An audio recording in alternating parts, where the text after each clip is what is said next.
Super, suis-moi, je regarde à toi. Suis-moi, je regarde à toi. Suis-moi, je regarde à toi. Bonjour! Alors bienvenue pour votre émission EPJ pour Enfants pour Jésus. Donc pour cette émission, on a eu à cœur de vous parler d'un thème qui est très important. C'est un thème qui est important aux yeux du Seigneur, un thème qui est important voilà, pour tout enfant de Dieu. Et ce thème-là, c'est l'obéissance. Donc avant de définir, de rentrer en détail et de comprendre ce qu'est l'obéissance, donc dans un premier temps, on va aller dans la Bible et puis on va lire un passage. Et ce passage-là se trouve dans Éphésiens, chapitre 6, versets 1 à 3. Donc allons-y, donc à vos Bibles. Donc Éphésiens, chapitre 6, versets 1 à 3. Soyez bien attentifs, c'est parti. Jennifer, tu as trouvé? Oui, super, c'est parti. Enfants, obéissez à vos parents, selon le Seigneur, car cela est juste. Honore ton père et ta mère, c'est le premier commandement avec une promesse, afin que tu sois heureux et que tu vives longtemps sur la terre. Donc c'est un petit passage, mais qui est très très très important. Dans ce passage, on peut voir que l'obéissance est associée à une promesse derrière. Donc on en parlera bien tout à l'heure. Donc je me tourne vers Jennifer. On rentre dans le vif du sujet. Jennifer, est-ce que tu peux nous définir qu'est-ce que l'obéissance? Alors, l'obéissance, c'est tout simplement le fait de respecter, d'honorer en fait la personne qui nous demande de faire quelque chose et bien sûr le fait de faire cette chose-là. Parce que quand on est un enfant obéissant, nous devons écouter ce que la personne nous dit et après appliquer en fait ce qu'elle nous demande. Alors, nous allons voir dans la Bible un enfant qui était très obéissant. Nous allons prendre le livre de 1 Samuel.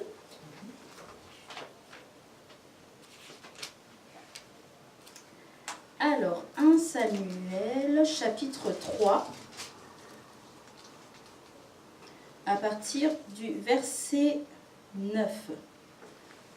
En fait, ce passage parle d'un petit garçon donc, qui s'appelle Samuel et il dormait et il entendait une voix qui l'appelait, Samuel, Samuel. Et Samuel, il pensait qu'en fait que c'était Élie qui l'appelait. Élie, c'était la personne en fait qui le surveillait. Et il allait voir Élie, il lui disait, tu m'as appelé? Élie lui disait, non, non, non, va te rendormir, c'est pas moi. Et il entend encore à nouveau la voix, Samuel, Samuel. Et Samuel retourne vers Élie et lui demande, tu m'as appelé? Samuel, et Élie, il dit, non, non, non, ce n'est pas moi. Donc il retourne encore se coucher et il entend encore à nouveau la voix. Donc on va lire ce passage et vous verrez en fait la suite. Donc à partir du verset 9. Élie comprit que c'était l'Éternel qui appelait l'enfant et il dit à Samuel, va, couche-toi et si l'on t'appelle, tu diras, parle Éternel, car ton serviteur écoute. Et Samuel alla se coucher à sa place. L'Éternel vint et se présenta et il appela comme les autres fois. Samuel, Samuel. Et Samuel répondit, parle, car ton serviteur écoute. Alors l'Éternel dit à Samuel, voici, je vais faire en Israël une chose qui étourdira les oreilles de quiconque l'entendra. Donc, vous voyez, Élie a dit à Samuel, quand tu entends encore cette voix, en fait, tu diras, parle Éternel, car ton serviteur écoute. Donc Élie a compris que, en fait, la personne qui appelait à chaque fois Samuel, c'était Dieu. Et il a donné un ordre à Samuel. Tu vas répéter cette phrase. Parle Éternel, car ton serviteur écoute.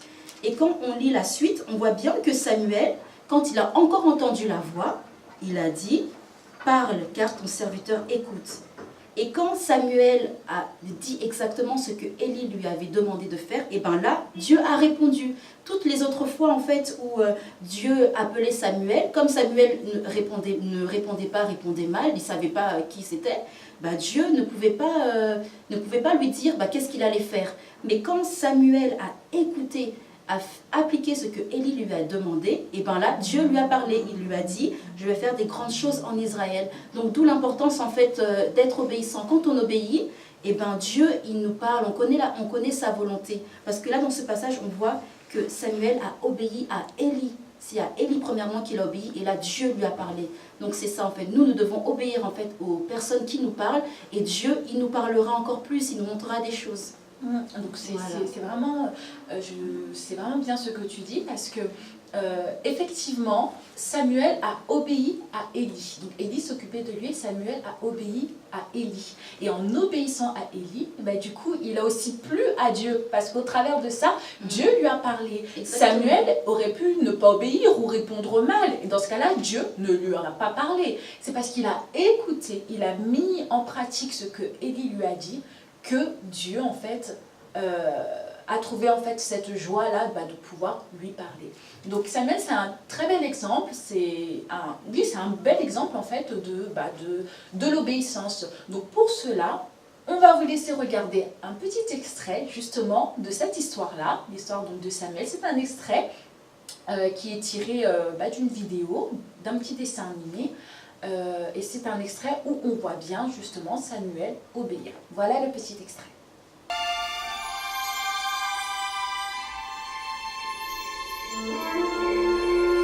Samuel.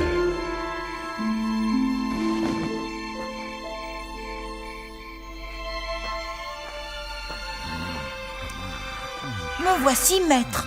Hein? Quoi? Vous m'avez appelé? Non, je ne t'ai pas appelé. Pas du tout. Attends de te coucher, mon garçon.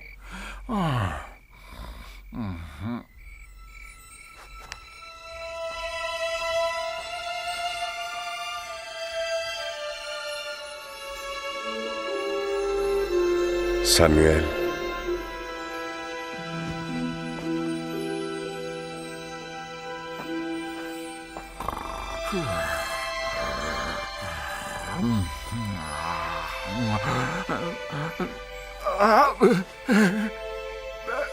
Qu'est-ce qui se passe? Vous m'avez appelé, maître. Hein? Pourquoi veux-tu que je t'appelle? Vous avez prononcé mon nom. Non. Oh, s'il te plaît, Samuel, je suis fatigué. Retourne dans ton lit.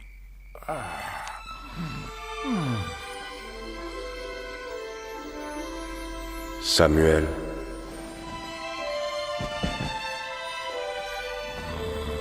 Élie?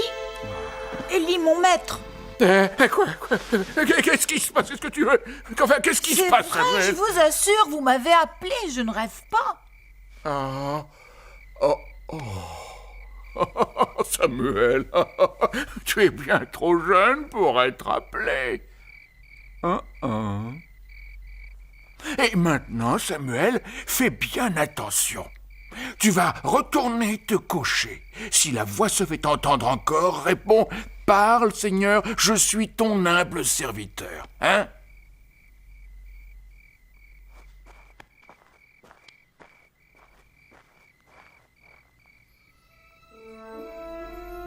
Samuel.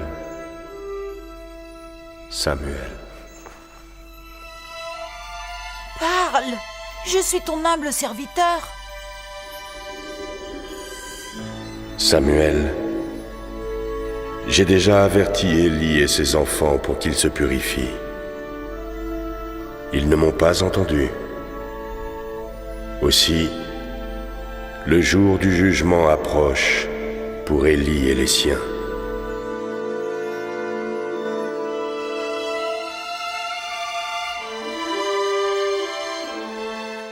Donc voilà, donc très bel extrait de ce passage-là. Donc on voit bien Samuel obéir, on le voit bien faire exactement ce que Élie lui dit de faire.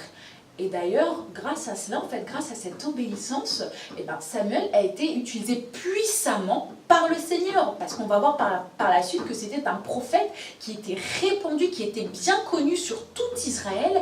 Et en plus de ça, c'était aussi un des juges, en fait, sur Israël. Donc, vous voyez l'importance de l'obéissance et toutes les promesses qu'il y a derrière. Donc, on va continuer. On va continuer. Alors, je vais me tourner vers Sabrina. Sabrina qui va un petit peu nous parler. Donc Sabrina, j'aimerais te poser une question. Quelle est l'attitude, enfin non, pas quelle est l'attitude, mais enfin, qu'est-ce qui se passe quand on n'obéit pas? Enfin non, pourquoi est-ce qu'on doit obéir? La première chose, je dirais, parce qu'on aime Dieu. Jésus lui-même, il a dit dans le livre de Jean, chapitre 14, « Si vous m'aimez, gardez mes commandements. » Donc voici la première chose pour laquelle il faut obéir. Parce qu'on aime Dieu, on veut faire ce qu'il nous demande de faire, on ne veut pas l'attrister. Autre chose, il y a un verset que j'aime bien, je ne sais pas, je crois que tu l'as lu au début, Éphésiens 6. Oui, Éphésiens 6 qui dit « Honore ton père et ta mère pour que tu vives longtemps, pour que tu sois heureux. » Il y a un autre passage aussi dans la Bible, dans le livre d'Exode au chapitre 20, verset 12, qui dit un petit peu la même chose. Donc vous pouvez lire le verset avec vos parents, ou si vous savez lire, lisez-le, et vous verrez que c'est un petit peu la même chose. Donc on obéit à Dieu, pourquoi? Parce qu'on veut que tout aille bien, c'est une promesse que Dieu nous fait. C'est l'un des commandements que Dieu nous fait qui est suivi d'une promesse. Donc, quelle est cette promesse? Vivre longtemps, que tout aille bien pour nous, qu'on soit heureux, que les jours de notre vie soient prolongés. Donc voilà pourquoi il faut obéir. Il faut obéir aussi parce que, tout simplement, on veut aller au ciel. On veut être dans la présence du Seigneur. On veut être avec lui. Si vous ne le savez pas, nous vous le disons aujourd'hui, ne pas obéir, c'est un péché. Parce que qu'est-ce que le péché verra? Le péché, c'est tout simplement la désobéissance. C'est justement la désobéissance à Dieu. Et dans la Bible, on retrouve beaucoup d'exemples. Il y a beaucoup d'exemples en fait de personnes qui ont désobéi au Seigneur. Donc, on connaît un petit peu, on connaît plus ou moins le passage par exemple de Adam et Ève, l'histoire de Adam et Ève. Qu'est-ce qui s'est passé? Adam et Ève étaient dans la présence de Dieu. Ils étaient dans le jardin d'Éden. Et dans ce jardin-là, eh ben, oui, ils étaient dans la présence de Dieu et ils pouvaient tout faire. Le Seigneur leur a dit juste une seule chose: ne mangez pas le fruit de l'arbre de la connaissance du bien et du mal. Et tous les autres fruits, vous pourrez manger, il n'y a pas de souci. Mais ce fruit-là, ne le mangez pas. Ils pouvaient tout faire, sauf ça. Malheureusement, ils ont désobéi à cette parole-là. Et qu'est-ce qui s'est passé? C'est qu'ils ont été chassés de la présence de Dieu. Donc voici des conséquences, parce que quand on pêche, quand on désobéit à Dieu, il y a ce qu'on appelle des conséquences derrière. Et Adam et Ève ont subi les conséquences de leur désobéissance. Donc, et cette conséquence-là, c'est déjà d'être hors de la présence de Dieu. Ils sont sortis de la présence de Dieu. Donc le Seigneur les a chassés de ce jardin.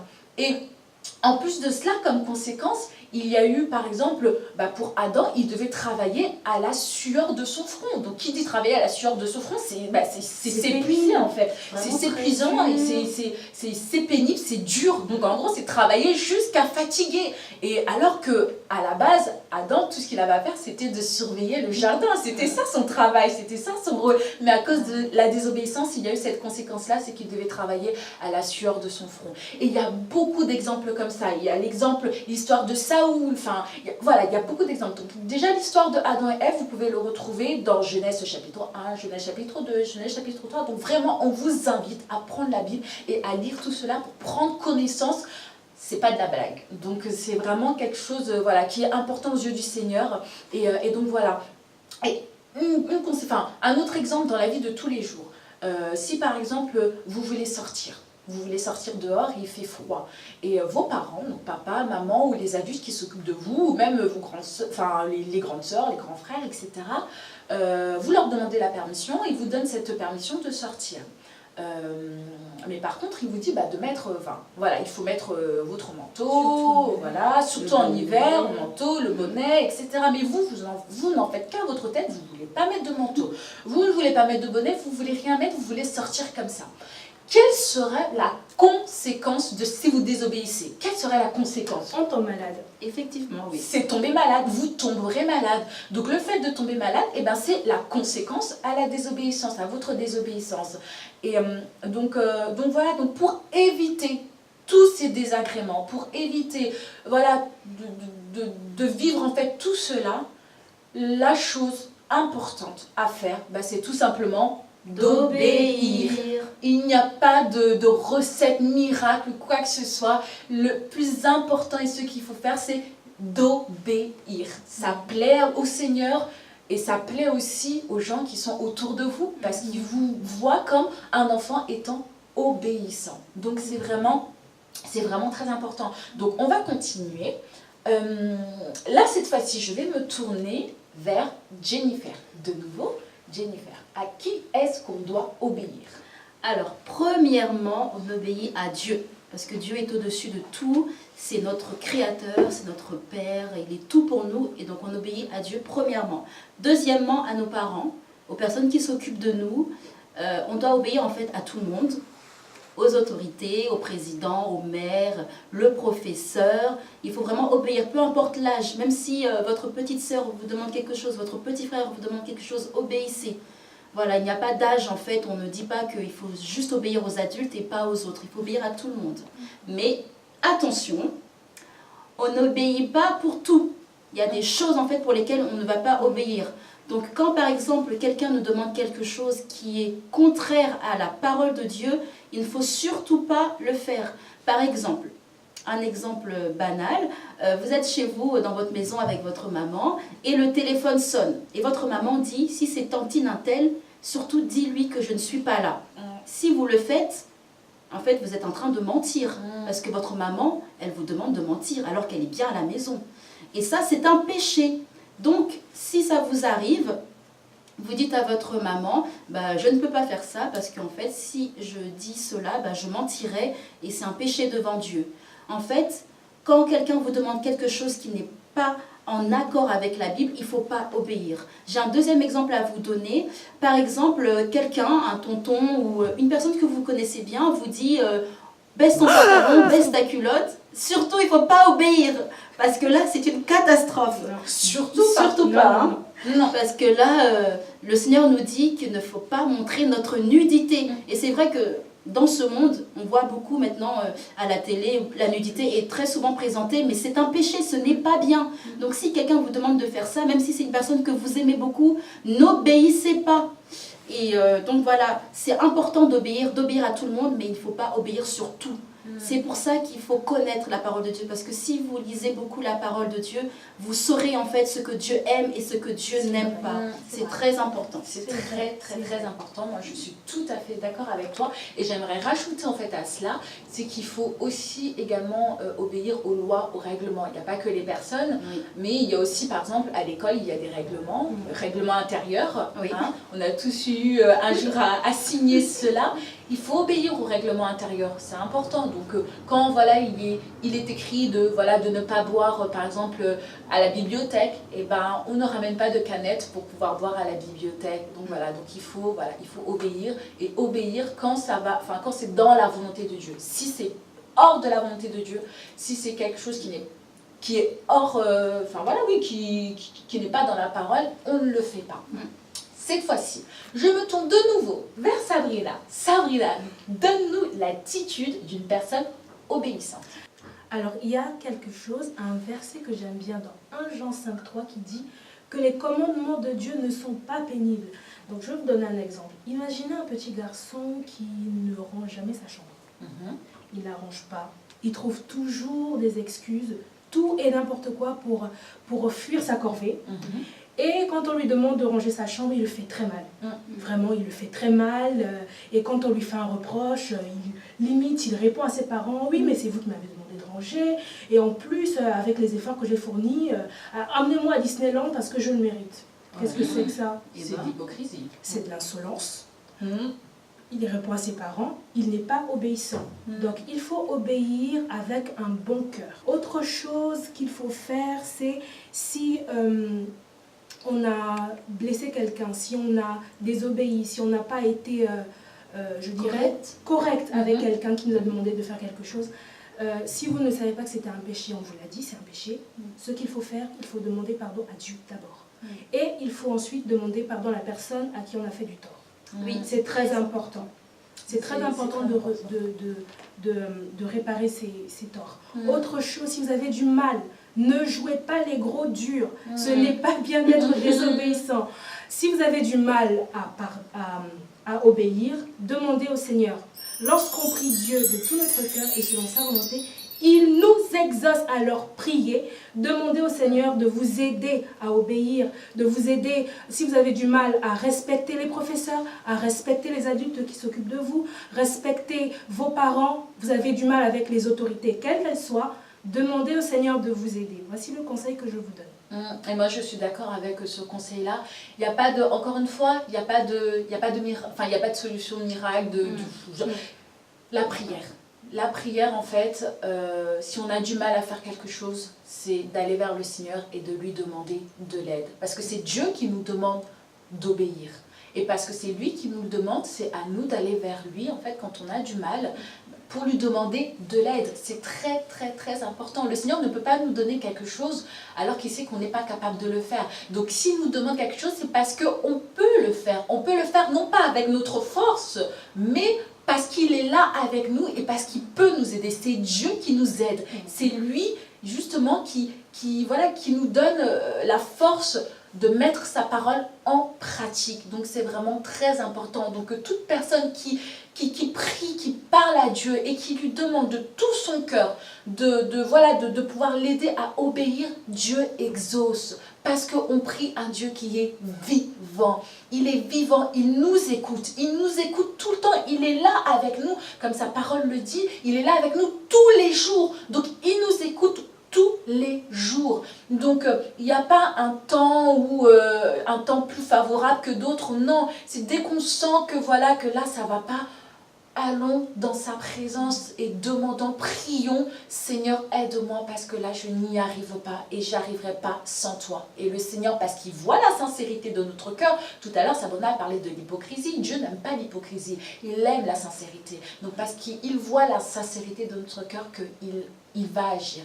Il va agir, il exauce toujours, il exauce toujours. Donc, je pense que Jennifer, tu aurais fait la même chose aussi, ah oui, la prière. Exactement, oui, il faut vraiment prier parce que c'est Dieu qui nous donne justement cette force-là d'obéir. Sans lui, on ne peut rien faire, sans lui, on est incapable de devenir des enfants obéissants, d'être des enfants sages. Donc oui, je vous conseille vraiment de prier si vous avez du mal.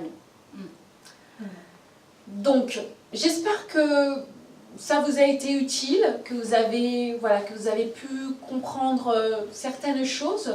Donc, ce qu'on va faire, c'est qu'on va récapituler tout ce qu'on a dit. Donc, à vos crayons et vos cahiers, c'est parti pour un moment récapitulatif. Un moment récapitulatif. Donc, c'est parti. Alors, qu'est-ce que l'obéissance? L'obéissance, c'est honorer, respecter et écouter. Pourquoi doit-on obéir? J'obéis car j'aime Dieu et parce que je veux aller au ciel. Si je n'obéis pas, je commets ce qu'on appelle un péché. J'obéis aux parents, à Dieu premièrement, aux parents, aux autorités, aux lois. Attention, je ne dois pas obéir à tout ce qu'on me demande de faire. Si c'est contre la parole de Dieu, je ne le fais pas. Je dois obéir avec un bon cœur. Si j'ai désobéi, je demande pardon à Dieu et pardon à la personne envers qui j'ai désobéi. Si j'ai du mal à obéir, je prie Dieu pour qu'il puisse m'aider. Donc voilà, on espère que ça vous a été très utile. Nous, on a été contents en tout cas de passer ce moment avec vous. Donc à partir de maintenant, soyez des enfants obéissants. Et ceux qui obéissaient déjà, obéissez encore davantage. Voilà. Donc on vous dit à la prochaine pour de nouvelles aventures EPJ. À bientôt. Au revoir. Ah, Vera, t'as oublié. Oublié quoi? Bah si, il y a le magazine sur l'obéissance. Oui, le magazine sur l'obéissance, donc EPJ Max. Vous pouvez retrouver tout ce qu'on a dit dans ce magazine. À bientôt. Bye. Bye.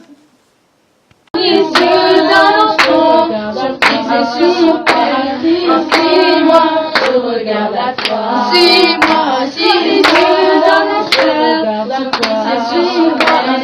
Suis-moi, je regarde à toi.